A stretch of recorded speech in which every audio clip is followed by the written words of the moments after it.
మీకు తెలుసా, శ్రీ పద్మనాభస్వామి ఆలయంలోని ప్రధాన విగ్రహం ఒకే ఒక్క రాతితో తయారు చేయబడలేదు. అది అద్భుతమైన 12,008 పవిత్రమైన శాలిగ్రామ శిలలతో తయారు చేయబడిందని చెబుతారు. ఈ పవిత్రమైన శాలిగ్రామాలు నేపాల్లోని పవిత్రమైన గండకీ నది నుండి తీసుకురాబడ్డాయి. వైష్ణవ సంప్రదాయం ప్రకారం శాలిగ్రామాలను స్వయంగా శ్రీ మహావిష్ణువు యొక్క పవిత్ర స్వరూపాలుగా భావిస్తారు. అందుకే శ్రీ పద్మనాభస్వామి విగ్రహానికి ప్రత్యేకమైన ఆధ్యాత్మిక ప్రాధాన్యత ఉంది. ఈ విగ్రహాన్ని ఒకే రాతిని చెక్కి తయారు చేయలేదు. బదులుగా 12,008 శాలిగ్రామ శిలలను ఒక ప్రత్యేకమైన ఆయుర్వేద మిశ్రమం కటుసర్కర యోగంతో కలిపి రూపొందించారు. ఈ సంప్రదాయ మిశ్రమంలో ఔషధ మూలికలు, సహజమైన రెసిన్లు, సున్నం మరియు అనేక ఇతర సహజ పదార్థాలు ఉంటాయని చెబుతారు.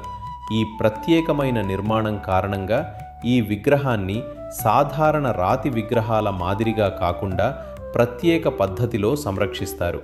అందువల్ల ప్రధాన మూల విరాట్టుకు సాధారణంగా ప్రత్యక్ష అభిషేకం చెయ్యరు. ఈ విగ్రహంలో శ్రీ మహావిష్ణువు అనంతశయన రూపంలో, అంటే ఆదిశేషునిపై విశ్రాంతి తీసుకుంటున్న రూపంలో దర్శనమిస్తారు. విగ్రహం ఎంతో విశాలంగా ఉండటం వల్ల భక్తులు స్వామివారిని 3 వేర్వేరు ద్వారాల ద్వారా దర్శించుకుంటారు. మొదటి ద్వారం ద్వారా స్వామివారి దివ్యమైన ముఖాన్ని దర్శిస్తారు. రెండవ ద్వారం ద్వారా స్వామివారి ఛాతీని మరియు నాభిని దర్శిస్తారు. ఆ నాభి నుండి పద్మంపై బ్రహ్మదేవుడు ఉద్భవించిన రూపాన్ని చూడవచ్చు. మూడవ ద్వారం ద్వారా స్వామివారి పవిత్రమైన పాదాలను దర్శించుకుంటారు. ఆలయ సంప్రదాయం ప్రకారం ఈ పవిత్రమైన శాలిగ్రామ శిలలను రాజు మార్తాండవర్మ కాలంలో నేపాల్ నుండి తీసుకువచ్చారని చెబుతారు.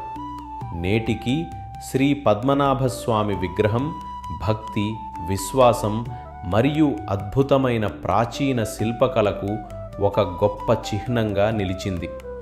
12,008 పవిత్రమైన శాలిగ్రామాలు ఒకే దివ్యరూపంగా కలసి శ్రీ పద్మనాభుని మహిమాన్విత స్వరూపాన్ని ఆవిష్కరించాయి.